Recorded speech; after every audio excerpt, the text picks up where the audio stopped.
Hello everyone, welcome to my YouTube channel. मैं सेल नितेश और आज हम लोग 9th स्टैंड का सेकंड चैप्टर वर्क एनर्जी का लेक्चर नंबर 1 कवर करेंगे। देखिए पूरा चैप्टर है 3 पार्ट्स में डिवाइडेड है, वर्क, एनर्जी और पावर। आज से इस लेक्चर में क्या पढ़ेंगे, खाली वर्क पढ़ेंगे और उसके टाइप्स पढ़ेंगे। ओके, आगे के लेक्चर में एनर्जी और पावर को कवर करेंगे। देखिए सबसे पहले समझते हैं वर्क होता क्या है। अभी वर्क के बहुत सारे टाइप्स हैं। जैसे मान लेते हैं मैं बुक रीड कर रहा हूँ, पढ़ाई कर रहा हूँ, तो ये क्या है, मेरा मेंटल वर्क है। ठीक है, मेंटली वर्क कर रहा हूँ मैं।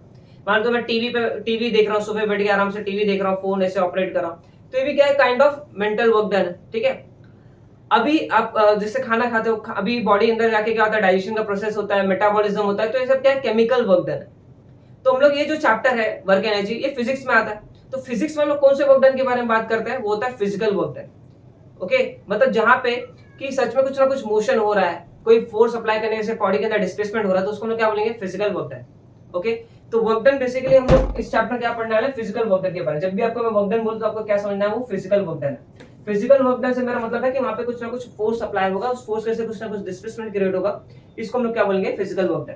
अगर मैं इसका डेफिनेशन लिखूं तो यहाँ पे क्या होता है, work done is said to be done, work is said to be done, is said to be done when a force applied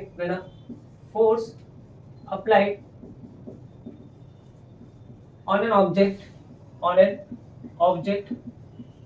causes displacement of an object।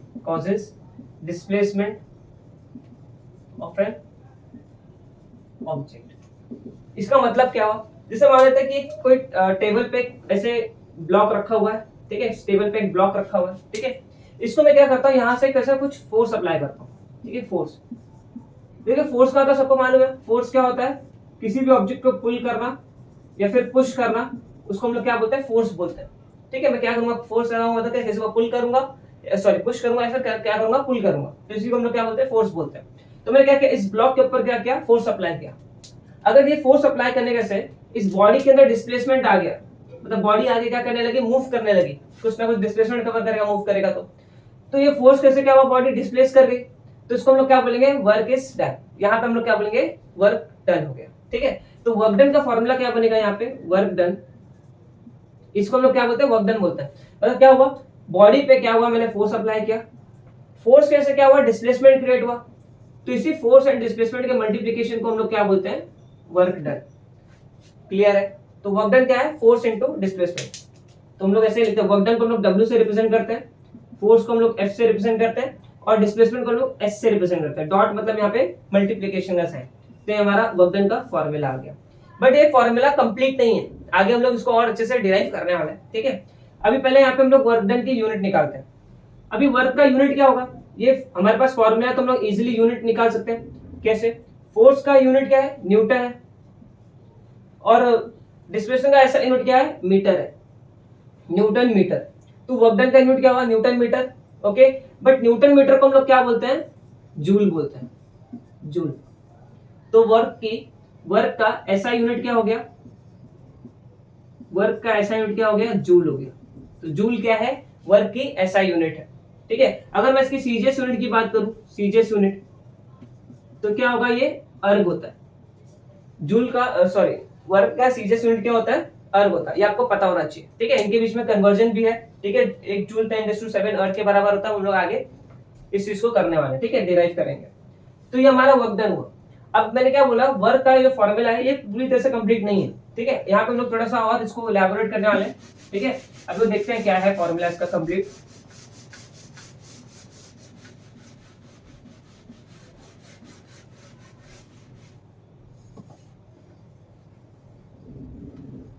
अब देखिए यहाँ पे, अभी यहाँ पे आप आपके 9th स्टैंडर्ड में आपको ट्रिग्नोमेट्रिक फंक्शंस, ट्रिग्नोमेट्री कैसे यूज करते हैं वो आपको नहीं सिखाया गया। अब ये 10th स्टैंडर्ड में सीखोगे। तो यहाँ पे हम लोग थोड़ा सा ट्रिग्नोमेट्री के बारे में देखेंगे। ट्रिग्नोमेट्री,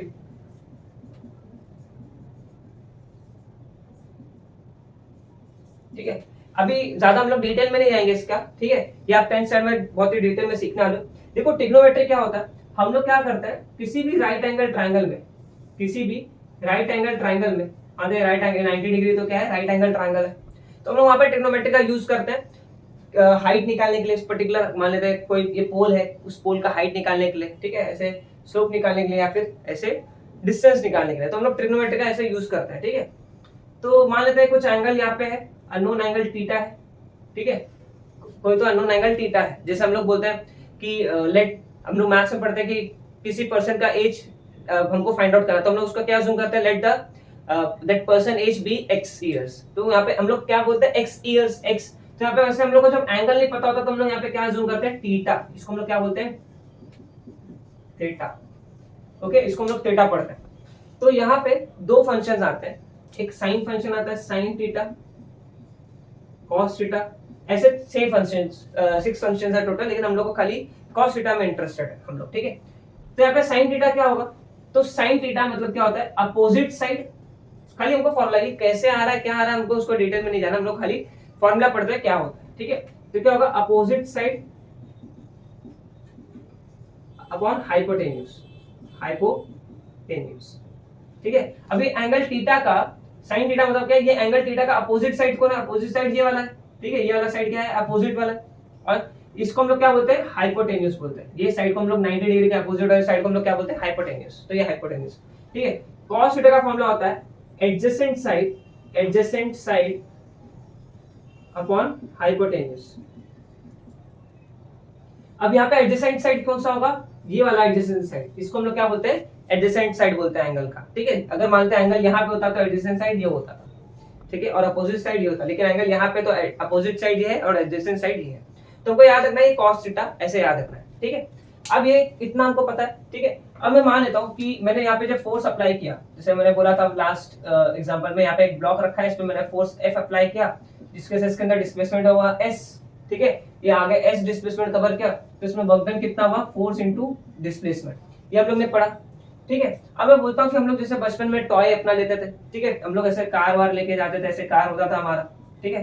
कार को हम लोग ऐसे रस्सी से बांध के ऐसे ऊपर की तरफ खींचते थे, ठीक है, लेकिन कार हमारा आगे मूव करता था, ऐसा कुछ देखा था, ठीक है। हम लोग क्या करते थे बचपन में, ऐसे कार अपने रस्सी से बांध देते थे, उसको ऐसे से खींचते थे, लेकिन कार को तो हम लोग ऊपर की तरफ खींच रहे हैं, फोर्स ऊपर की तरफ लगा रहे हैं, लेकिन कार आगे जाता है ना। तो इस केस में वर्क डन क्या होगा वो हम लोग कैलकुलेट करने वाले हैं, ठीक है। उसको मैं डायग्राम थोड़ा अच्छे से बना लेता हूँ, ठीक है। तो यहाँ पे हम लोग, वो हमारा कार है, इसको हम लोग बॉक्स से रिप्रेजेंट कर रहे हैं, ठीक है। ये हमारा कार है, ठीक है। इस कार को हम रस्सी की हेल्प से क्या कर रहे हैं, ऐसे ऊपर के डायरेक्शन में खींच रहे हैं, ठीक है, या आपको ऐसे खींच रहे हैं उसको, ठीक है। तो आपने फोर्स कहाँ अप्लाई किया, यहाँ पे इस डायरेक्शन में फोर्स अप्लाई किया, ठीक है। फोर्स आपने ऐसे ऊपर के डायरेक्शन में फोर्स अप्लाई किया, ठीक है। अब लेकिन आपका जो ब्लॉक है वो कहाँ जा रहा है, ऐसे यहाँ पे जा रहा है, डिस्प्लेस इस डायरेक्शन में हो रहा है, ठीक है। तो यहाँ पे फोर्स दो कंपोनेंट्स में ब्रेक हो गया। अब देखो कंपोनेंट क्या होते हैं, मान लेते हैं इस पेन को मैं 2 पार्ट्स में ब्रेक कर दिया, तो दो जो टुकड़े मिलेंगे वो क्या होंगे, इस पेन के 2 कंपोनेंट्स होंगे। इसको थोड़ा और अच्छे से समझते हैं। जैसे मान लें आपने कभी कैरम बोर्ड खेला होगा, ठीक है, ये कैरम बोर्ड है, ठीक है, यहाँ पे 4 होल है ऐसे, ठीक है। यहाँ पे मेरा कोई कॉइन है, यहाँ पे ये कॉइन है, और मैं स्ट्राइकर लेता हूँ, यहाँ पे मेरा स्ट्राइकर है, और मैंने कंडीशन ऐसे रखी है कि स्ट्राइकर इसको ऐसे हिट करे कि ये इस वाले होल में चले जाए, ठीक है। तो मैं क्या करता हूँ, यहाँ से इसको एकदम एच पे मारूंगा, इसको हम लोग एकदम कट पे मारेंगे, एच पे मारेंगे तो क्या होगा, ये सीधा अंदर चला जाएगा, ठीक है। मान लेते हैं यहाँ से जब मैंने इसको ऐसा मारा तो इसके पास कुछ ना कुछ फोर्स होगा, मान लेते हैं वो एफ है, ऐसा लेट से वो क्या है, एफ है, और एफ क्या है, 10 न्यूटन है, 10 न्यूटन या फिर 5 न्यूटन बोल देते हैं, 5 न्यूटन, 5 न्यूटन फोर्स से मैंने क्या किया, इस स्ट्राइकर से इस कॉइन को मारा। तो एक होगा क्या यहाँ पे, ये तो कॉइन है, ये इसमें चला जाएगा, कुछ ना कुछ फोर्स इस पे, इसका फोर्स इसको चाहेगा, और ये कुछ ना कुछ फोर्स से इधर चला जाएगा। और आपने नोटिस क्या होगा, स्ट्राइकर क्या होगा, ऐसे कुछ जब इसको हिट करेगा तो स्ट्राइकर इस डायरेक्शन में चला जाएगा, आपने नोटिस क्या होगा कभी तो, ठीक है।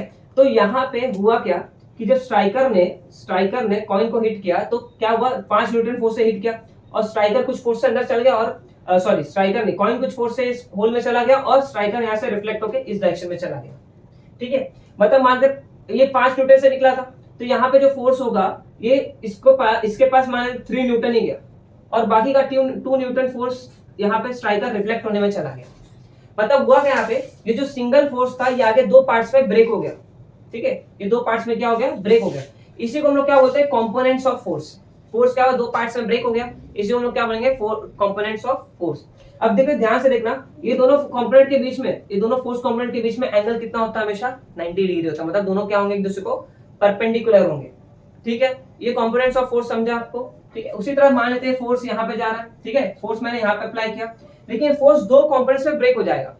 ठीक है, इसका दो कंपोनेंट कैसा होगा, एक कंपोनेंट कहां पे होगा, इस डायरेक्शन में होगा, एक्स डायरेक्शन में होगा, मैंने यहाँ पे लिख दिया एफ एक्स, और एक फोर्स ऐसे वाई डायरेक्शन में लगेगा। ठीक है, आपके बुक में वाई डायरेक्शन का कुछ दिया नहीं है, लेकिन हम लोग फिर भी समझते हैं। ठीक है, एक फोर्स एक्स डायरेक्शन में लगेगा, एक फोर्स वाई डायरेक्शन में लगेगा। अब हमको क्या निकालना है कि ये एक्स डायरेक्शन में फोर्स कितना लगेगा। ठीक है, मैं क्या करता हूँ, यहाँ से एक परपेंडिकुलर ड्रॉ कर लेता हूँ। ठीक है, कंस्ट्रक्शन करके यहाँ से एक परपेंडिकुलर ड्रॉ कर लेता हूँ 90 डिग्री। तो ये जो ट्रायंगल, इसको मैं, इसका हमको जरूरत नहीं, तो हम लोग ये एफ आई वाले को हटा देते हैं। ठीक है, इससे कंफ्यूजन आपको क्रिएट होगा। ठीक है, इसको हम लोग हटा देते हैं। ठीक है, तो यहाँ पे ये मैंने कंस्ट्रक्शन करके परपेंडिकुलर ड्रॉ किया। अब ये जो ट्रायंगल दिख रहा है कैसा दिख रहा है, 90 डिग्री दिख रहा है। ठीक है, मुझे क्या निकालना है, ये जो फोर्स है, देखिए क्या हुआ, ये फोर्स मैंने अप्लाई किया, दो पार्ट्स में ब्रेक हो गया, हमको किस में इंटरेस्ट है, ये वाले फोर्स में इंटरेस्ट है। तो ये फोर्स कितना है एग्जैक्टली हम लोग वो कैलकुलेट करने वाले। ठीक है, ये 90 डिग्री है, तो यहाँ से मान लेते कुछ एंगल बना थीटा, यहाँ पे कुछ एंगल भी बन रहा होगा, इसमें मान लेते ये एंगल कितना है, थीटा, विच इज अननोन। ठीक है, ये एंगल हमको क्या करना है, कैलकुलेट करना है। ठीक है, अभी यहाँ पे हम लोग ट्रिग्नोमेट्रिक फंक्शन यूज कर सकते हैं। अगर मैं यहाँ पे cos थीटा अप्लाई करूं तो क्या मिलेगा मुझे, एडजेसेंट अपॉन हाइपोटेन्यूज। ठीक है, ये मेरा हाइपोटेन्यूज है, मेरा एडजेसेंट है, ये मेरा अपोजिट है। अगर मैं sin थीटा अप्लाई करूंगा तो मुझे क्या मिलेगा, अपोजिट अपॉन हाइपोटेन्यूज। मुझे क्या चाहिए, एडजेसेंट वाला पार्ट चाहिए, क्या है, एडजेसेंट है। ठीक है, मुझे एडजेसेंट वाले पार्ट में इंटरेस्ट है।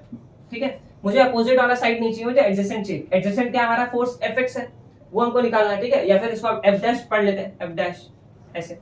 ठीक है, ये मुझे निकालना है। तो अगर मैं cos थीटा अप्लाई करूंगा, देयरफॉर cos थीटा क्या होगा, यहाँ पे cos थीटा होगा एडजेसेंट साइड अपॉन हाइपोटेन्यूज। ठीक है, अब यहाँ पे मेरा एडजेसेंट क्या है, F डैश है, F डैश मैंने ले लिया। हाइपोटेन्यूज मेरा क्या है, F है, ये मेरा क्या है, हाइपोटेन्यूज, ये वाला साइड, तो यहाँ पे मैंने F लिख लिया, और ये cos theta as it is. मुझे क्या चाहिए, F डैश चाहिए, तो मैं क्या करूंगा, ये F वाला टर्म यहाँ पे डिवाइड में इधर जाएगा तो क्या हो जाएगा, मल्टीप्लाई में हो जाएगा। तो मुझे क्या मिलेगा, F dash is equal to F into cos theta. ठीक है, मतलब यहाँ पे ये वाला जो साइड है ये कितना है, F times of cos theta. ये फोर्स का F कॉस थीटा वाला टर्म है, समझ में आ रहा है, ये फोर्स का F कॉस थीटा वाला कंपोनेंट है। तो यहाँ से वर्क डन का फॉर्मूला क्या हो जाएगा, वर्क डन हम क्या बोलते हैं, फोर्स इंटू डिस्प्लेसमेंट। देखिए यहाँ पे फोर्स कहाँ लग रहा है, इधर लग रहा है, लेकिन इधर पे फोर्स, यहाँ पे भी उसका कुछ कंपोनेंट लग रहा है, कितना लग रहा है, F cos थीटा। तो यहाँ पे क्या होगा, F cos theta into displacement किस डायरेक्शन हो रही है, इसी डायरेक्शन हो रही है, तो यहाँ पे डिस्प्लेसमेंट S। ठीक है, अब इसको थोड़ा रीअरेंज करेंगे तो क्या हो जाएगा, वर्क क्या हो जाएगा, F S cos थीटा। ठीक है, ये हमारा क्या आ जाएगा, एक्चुअल फॉर्मूला ऑफ वर्क। तो यहाँ पे ये फॉर्मूला रॉन्ग है क्या, ये वाला, ये फॉर्मूला रॉन्ग है क्या, नहीं, ये फॉर्मूला भी करेक्ट है, ये फॉर्मूला भी करेक्ट है। देखिए कंडीशन क्या है, इस डायरेक्शन फोर्स और डिस्प्लेसमेंट का डायरेक्शन क्या था, सेम था। इसमें फोर्स का डायरेक्शन ऐसे था और डिस्प्लेसमेंट डायरेक्शन ऐसे था। ठीक है, इनके बीच में कुछ एंगल बन रहा था। ठीक है, इनके बीच में एंगल कितना है, 0 डिग्री है, इनके बीच में एंगल कितना है, थीटा है। तो इसके लिए हम लोग को यहाँ पे ये नया फॉर्मूला डिराइव करना पड़ा। एक्चुअली करेक्ट फॉर्मूला ये है, लेकिन ये केस में ये फॉर्मूला भी करेक्ट है। ठीक है, अभी देखिए जो थीटा है, हम लोग कुछ फेमस एंगल लेंगे, जैसे थीटा अगर 0 डिग्री हुआ, थीटा 0 डिग्री हुआ तो cos 0 डिग्री, cos थीटा मतलब क्या, cos 0 डिग्री कितना हो जाएगा, 1 हो जाएगा। ये वैल्यूज आपको अच्छे से पढ़ना है। ठीक है, इसका आप नेक्स्ट ईयर आप 10th में जाओगे तब आपको पूरा ट्रिग्नोमेट्रिक फंक्शंस मिलेगा। ठीक है, फिलहाल हम लोग जितना यूज आएगा उतना हम लोग पढ़ने वाले हैं। अगर मैं cos 30 डिग्री देखो, cos 30 डिग्री मतलब क्या, एंगल मेरा इन दोनों के बीच में कितना रहेगा, 30 डिग्री, तो कितना होगा ये, √3/2, इसकी वैल्यू कितनी होगी, √3/2। अगर इन दोनों के बीच में एंगल 60 डिग्री हो गया, 60 डिग्री नहीं तो 45 डिग्री ले लेते हैं। ठीक है, cos 45 डिग्री, तो 45 डिग्री पे क्या होता है, 1/√2। अगर मैं इन दोनों के बीच में एंगल 60 डिग्री कर देता हूं तो कितना हो जाएगा आंसर इसका, 1/2।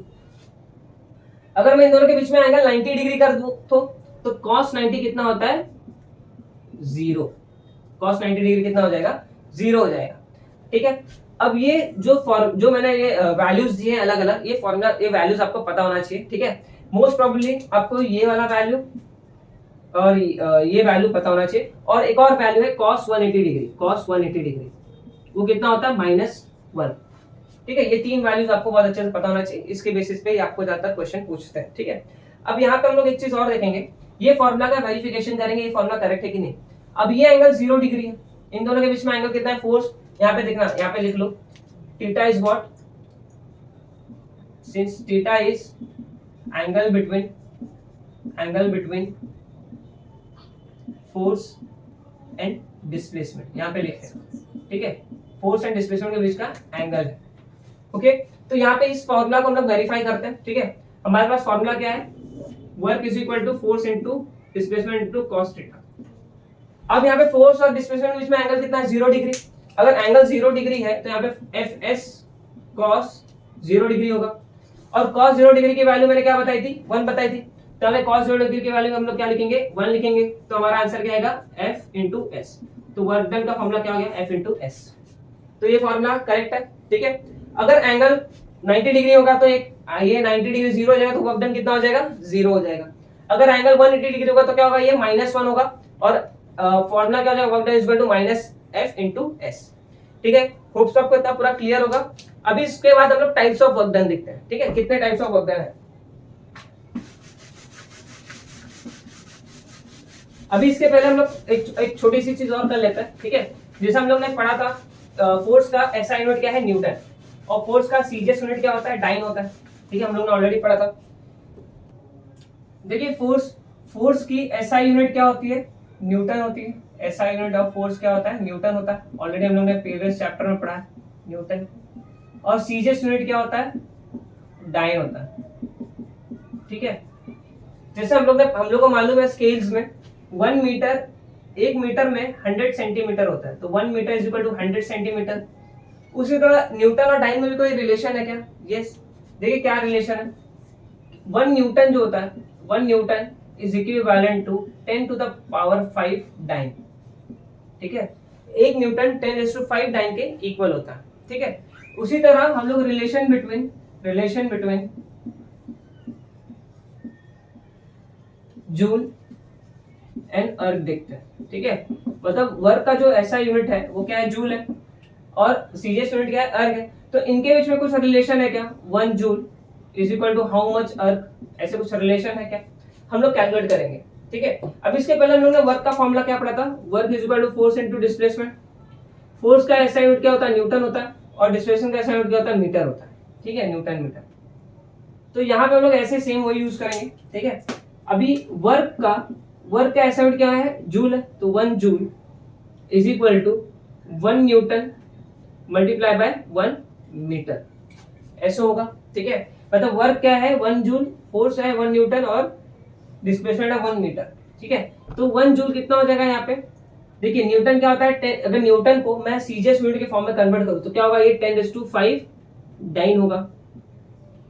ओके, मल्टीप्लाई बाय, अगर 1 मीटर को मैं सीजीएस फॉर्म में कन्वर्ट करूं तो क्या हो जाएगा, 100 सेंटीमीटर होगा, और 100 को हम लोग क्या लिख सकते हैं, 10 to the power 2 centimetre, 10⁻² centimetre.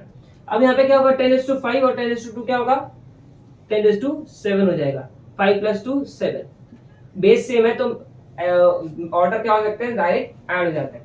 तो डाइन इंटू सेंटीमीटर है, और ये जो डाइन इंटू सेंटीमीटर है ये क्या है, तुम्हारा अर्ग है। तो 1 जूल क्या है, equal 1 joule is equivalent to 10⁻7 erg. अभी बहुत लोगों को डाउट होगा, डाइन इंटू सेंटीमीटर अर्ग कैसे बन गया। अरे यार देखिए, न्यूटन क्या है, ऐसा डाइन क्या हो जाएगा, उसका सीजीएस यूनिट, और मीटर का सेंटीमीटर हो जाएगा। तो डाइन सेंटीमीटर क्या हो जाएगा, ये सीजीएस यूनिट है, ये एमकेएस यूनिट है, और ये क्या हो जाएगा, अर्ग यहाँ पे सीजीएस यूनिट में कन्वर्ट हो जाएगा। तो बेसिकली 1 जूल किसके इक्विवेलेंट है, 10⁻7 अर्ग के इक्विवेलेंट है। ठीक है, आपको ये बहुत बार एमसीक्यू में 1 मार्क्स में आता है, तो इसको अच्छे से पता होना है। अब इसके बाद हम लोग टाइप्स ऑफ वर्क डन देखते हैं। ठीक है, टाइप्स ऑफ वर्क डन। देखिए बेसिकली हम लोग 3 टाइप्स ऑफ वर्क डन पढ़ने वाले हैं। ठीक है, पहला वर्क डन हमारा पॉजिटिव वर्क डन, दूसरा नेगेटिव होगा, और तीसरा हमारा जीरो वर्क डन होगा। ठीक है, पहला क्या है, पॉजिटिव वर्क, दूसरा है हमारा नेगेटिव वर्क, और तीसरा है हमारा जीरो वर्क डन। ठीक है, ये तीन टाइप्स ऑफ वर्क हम लोग क्या करने वाले हैं, आज पढ़ने वाले हैं। ठीक है, देखिए पॉजिटिव वर्क क्या होता है, इसका एग्जांपल हम लोग सबसे पहले जो अभी तक जो एग्जांपल पढ़ता रहे वही सबसे बेस्ट एग्जांपल है इसका। मानते हैं कोई टेबल है, कोई सरफेस है, उस सरफेस के ऊपर मैंने एक ब्लॉक रखा हुआ है। ठीक है, इस ब्लॉक पे मैं क्या करता हूँ, इस डायरेक्शन में फोर्स अप्लाई करता हूँ। अब जब मैं इसके ऊपर फोर्स अप्लाई करूंगा तो क्या करेगा, ये इसी डायरेक्शन में क्या होना चाहिए, डिस्प्लेस हो रहा है। ठीक है, तो मैं क्या बोल सकता हूँ, यहाँ पे एंगल कितना है, फोर्स और डिस्प्लेसमेंट के बीच में एंगल कितना है, 0 डिग्री है। फोर्स भी इसी डायरेक्शन में और डिस्प्लेसमेंट इसी डायरेक्शन, तो एंगल कितना है, दोनों 0 डिग्री। ठीक है, तो यहाँ पे वर्क डन क्या हो जाएगा, फोर्स इंटू डिस्प्लेसमेंट हो जाएगा, क्योंकि cos 0 की वैल्यू क्या होती है, 1 होती है। तो यहाँ पे क्या होगा, फॉर्मूला फोर्स इंटू डिस्प्लेसमेंट। ठीक है, मतलब क्या, जब मैं जिस डायरेक्शन में फोर्स अप्लाई कर रहा हूँ उसी डायरेक्शन में डिस्प्लेसमेंट हो रहा है, तो हम लोग क्या बोलेंगे, वो पॉजिटिव वर्क डन है। ठीक है, when displacement, when force and displacement are in same direction,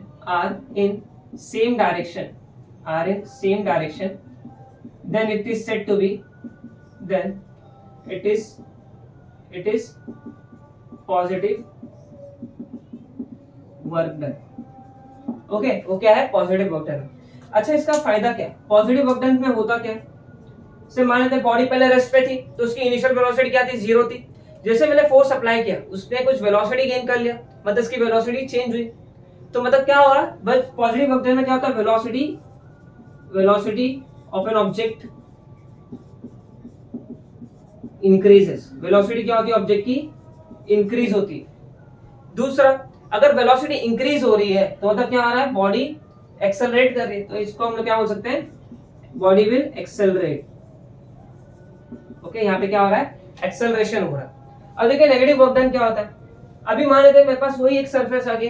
ठीक है, इस बार क्या हुआ, जैसे एग्जांपल लेते हैं, कोई कार हमारे तरफ आ रही है या फिर कोई ऑब्जेक्ट आ रहा है जो पहले से हमारे तरफ कुछ स्पीड से आ रहा है। ये ऑब्जेक्ट है ऑलरेडी, ये हमारे तरफ कुछ स्पीड से ऑलरेडी आ रहा है, कुछ v वेलोसिटी से आ रहा है। ठीक है, अभी ऑलरेडी कुछ ना कुछ डिस्प्लेसमेंट कवर करते हुए आ रहा है। मैंने क्या किया, यहाँ पे फोर्स अप्लाई किया। ठीक है, बॉडी इधर आ रहा है, मैंने फोर्स उसके अपोजिट डायरेक्शन में अप्लाई किया, तो क्या होगा, बॉडी का डिस्प्लेसमेंट तो इधर ही था, क्या बॉडी रुक जाएगी क्या, मान लेते हैं बॉडी बहुत ही ज्यादा स्पीड से आ रही थी और मैंने जो फोर्स अप्लाई किया उससे क्या होता है, बॉडी रुक तो नहीं रही लेकिन बॉडी का स्पीड कम हो रहा है, लेकिन बॉडी इधर ही जा रही। पहले u वेलोसिटी जा रही थी, मान लेते अब ये v वेलोसिटी से जाने लगी और डिस्प्लेसमेंट भी इसका इसी डायरेक्शन में हो रहा है, बात समझ आ रहा है मैं क्या बोल रहा हूँ। मानते बॉडी है, यहाँ से आ रही है कुछ u स्पीड से, मैंने क्या किया, यहाँ पे अपोजिट डायरेक्शन में फोर्स अप्लाई किया। ये डिस्प्लेसमेंट का डायरेक्शन है, डिस्प्लेसमेंट इधर आ रहा है, फोर्स मैंने उसके अपोजिट डायरेक्शन में लगाया, तो क्या होगा, इससे क्या होगा, बॉडी की जो स्पीड है वो कम हो जाएगी, बॉडी की स्पीड कम हो जाएगी। ठीक है, तो ऐसे टाइप ऑफ वर्क को हम लोग क्या बोलते हैं, नेगेटिव वर्क बोलते हैं। ठीक है, पहला क्या होगा, इन दोनों के एंगल के बीच में फोर्स और डिस्प्लेसमेंट के एंगल, फोर्स इधर है और डिस्प्लेसमेंट इधर है, तो दोनों में एंगल कितना है, 180 डिग्री का। ठीक है, angle between force and displacement is 180 degree. तो अब वर्क डन का फॉर्मूला क्या हो जाएगा, minus of F into S. कैसे, तो हम लोग का फॉर्मूला क्या है, F S cos theta, cos 180 degree कितना होता है, -1, हम लोग ने अभी पढ़ा था, तो माइनस साइन यहाँ पे रिफ्लेक्ट होकर आएगा। तो ऐसे टाइप ऑफ वर्क को हम लोग क्या बोलते हैं, नेगेटिव वर्क डन, जहां पे फोर्स और डिस्प्लेसमेंट डायरेक्शन क्या है, अपोजिट है। देखिए यहाँ पे when force and displacement are in opposite direction, मतलब उसमें एंगल कितना बन रहा होगा, 180 डिग्री बन रहा होगा, then it is negative work, then it is said to be negative work done. ठीक है, अब इसमें होगा क्या, जैसे इसमें क्या होता है, बॉडी का वेलोसिटी इंक्रीज हो रहा था, इसमें बॉडी का वेलोसिटी क्या हो रहा है, डिक्रीज हो रहा है। पहले बॉडी कुछ u वेलोसिटी से आ रही थी, अभी फोर्स अप्लाई करने के बाद इसकी वेलोसिटी v हो गई, मतलब वेलोसिटी इन केस क्या हो रही है, डिक्रीज हो गई, चेंज हो गई। तो क्या कर रहा है, body object velocity of an object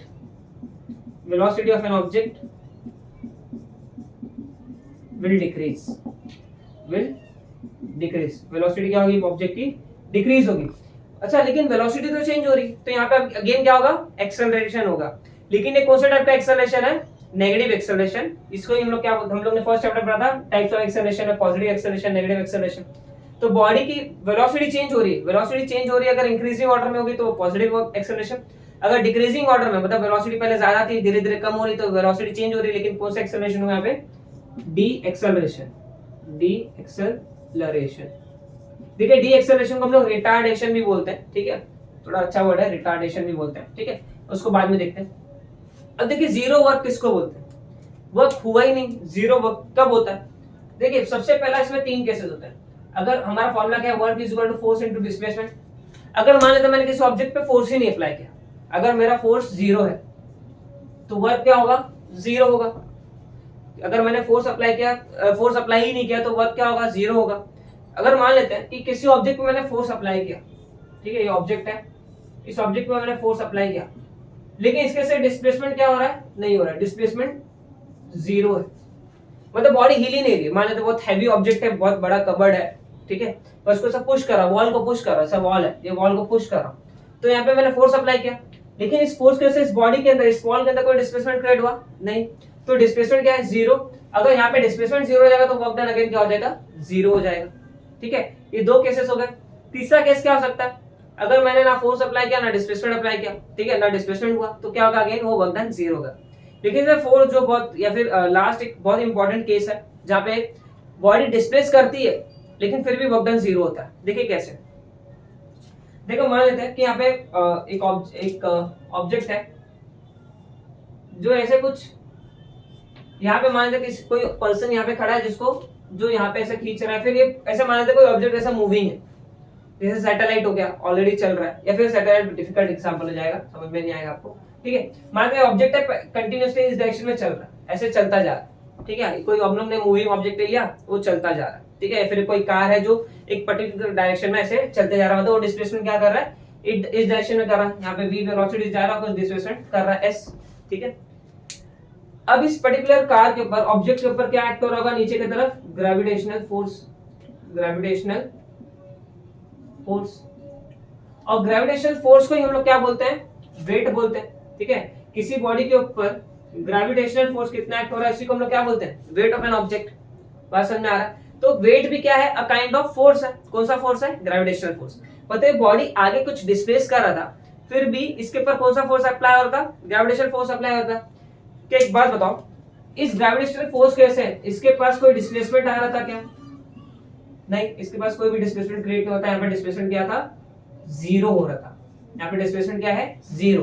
देखिए ये डिस्प्लेस कर रहा है, ये कुछ अलग फोर्स से कर रहा है, उससे हमका मतलब नहीं है, ठीक है। कोई मूविंग कार है, अपने खुद फ्यूल के से क्या कर रहा है, आगे डिस्प्लेस कर रहा है, वो उसका अलग पॉइंट ऑफ व्यू है। लेकिन ये ग्रेविटेशनल फोर्स नीचे की तरफ लग रहा है। अब इस फोर्स की वजह से इस पर्टिकुलर डायरेक्शन में कोई डिस्प्लेसमेंट क्रिएट हुआ, नहीं क्रिएट हुआ। पता है डिस्प्लेसमेंट इस केस में क्या है, जीरो। डिस्प्लेसमेंट क्या है इस केस में, जीरो है, ठीक है। या फिर हम लोग ऐसे समझ सकते हैं, यहाँ पे अभी देखिए, यहाँ पे इसको ऐसे इग्नोर करते हैं, फोर्स का डायरेक्शन किधर है, नीचे, फोर्स यहाँ पे नीचे लग रहा है जो कि वेट है, ठीक है। लेकिन बॉडी अभी भी कहाँ डिस्प्लेस कर रही है, इसी डायरेक्शन में डिस्प्लेस कर रही है। बात समझ में आ रहा है, बॉडी आगे जा ही रही थी और नीचे वेट लग ही रहा था, ठीक है। तो वेट की वजह से इसमें कोई डिस्प्लेसमेंट चेंजेस आया नहीं आया, ठीक है। अभी वेट नीचे लग रहा है और बॉडी आगे डिस्प्लेस कर रही है, ठीक है। मतलब इस वेट की वजह से, इस फोर्स की वजह से यहाँ पे कोई डिस्प्लेसमेंट क्रिएट नहीं हुआ नीचे डायरेक्शन में, ठीक है। तो यहाँ पे मैं क्या बोल सकता हूँ, जो फोर्स है और डिस्प्लेसमेंट इनके बीच में एंगल कितना है, 90 डिग्री का। बात समझ में आ रहा है, फोर्स और डिस्प्लेसमेंट के बीच में एंगल कितना है, 90 डिग्री। इस फोर्स के वजह से कोई डिस्प्लेसमेंट क्रिएट नहीं हो रहा है, इसलिए यहाँ पे इस केस में यहाँ पे डिस्प्लेसमेंट क्या होगा, जीरो होगा, ठीक है। तो ये कब पॉसिबल है, अगर फोर्स और डिस्प्लेसमेंट के बीच में एंगल 90 डिग्री है, फोर्स और डिस्प्लेसमेंट के बीच में एंगल 90 डिग्री है, तो वर्क डन क्या होगा, जीरो होगा। वर्क डन क्या होगा, जीरो। कैसे, फॉर्मूला क्या है, Fs cos theta. Work done का फॉर्मूला क्या है, Fs cos थीटा। अगर यहाँ पे cos 90 डिग्री लूं, cos 90 की वैल्यू हमने बताया था क्या था, 0 डिग्री। अगर 0 डिग्री 0 हो गया, सॉरी cos 90 डिग्री का वैल्यू क्या होगा, 0, और 0 मल्टीप्लाई बाय होल टर्म 0, तो वर्क डन क्या होगा, 0 होगा। बात समझ में आ रहा है, ठीक है। अगर 90 डिग्री होगा तो भी वर्क डन क्या होगा, 0 होगा। मतलब यहाँ पे मैं क्या बोल सकता हूँ, जैसे फोर्स और डिस्प्लेसमेंट के डायरेक्शन क्या थे, अपोजिट थी, उसी तरह इस केस में क्या होगा, फोर्स एंड डिस्प्लेसमेंट के बीच में एंगल कितना होगा, 90 डिग्री होगा, ठीक है। Angle between force and displacement is 90 degree, ठीक है। इस क्या होगा, 90 डिग्री होगा। और यहाँ पे हम लोग क्या लिख सकते हैं, no work is done, no work is done, मतलब इस फोर्स की वजह से इस पर्टिकुलर ऑब्जेक्ट पे कोई भी फर्क नहीं आने वाला, ठीक है, कुछ खास फर्क नहीं आने वाला, तो हम लोग क्या बोलेंगे, वर्क इज नॉट डन। और ये कब पॉसिबल है, जब एंगल क्या होगा, 90 डिग्री होगा, ठीक है। जब फोर्स एक ही डायरेक्शन में लग रहा है, डिस्प्लेसमेंट उसी डायरेक्शन में हो रहा है, तो एंगल क्या होगा, 0 डिग्री, और उसको हम क्या बोलेंगे, पॉजिटिव वर्क डन। जब फोर्स इस डायरेक्शन में है और उसके अपोजिट डायरेक्शन में डिस्प्लेसमेंट हो रहा है, तो एंगल कितना होगा, 180 डिग्री, तो उसको हम लोग क्या बोलेंगे, नेगेटिव वर्क डन। जब फोर्स और डिस्प्लेसमेंट के बीच में एंगल कितना होगा, 90 डिग्री, तो हम लोग क्या उसको क्या बोलेंगे, 0 वर्क डन, ठीक है। तो वर्क डन के 3 केसेस हैं, अगर फोर्स 0 है तो भी वर्क डन 0, अगर डिस्प्लेसमेंट 0 है और फोर्स मैंने अप्लाई किया फिर भी वर्क डन 0, अगर फोर्स और डिस्प्लेसमेंट के बीच में एंगल 90 डिग्री है तो अगेन क्या होगा, वर्क डन 0 होगा, ठीक है। क्लियर है? होप्स तो आपको टाइप्स ऑफ वर्क डन भी पूरा अच्छे से क्लियर हो गया। अभी हम लोग आगे के लेक्चर में एनर्जी और पावर को नेक्स्ट सेक्शन में कवर करने वाले हैं, ठीक है। तो यहाँ तक आपको पूरा अच्छे से समझ में आया, ओके। तो thank you so much for watching.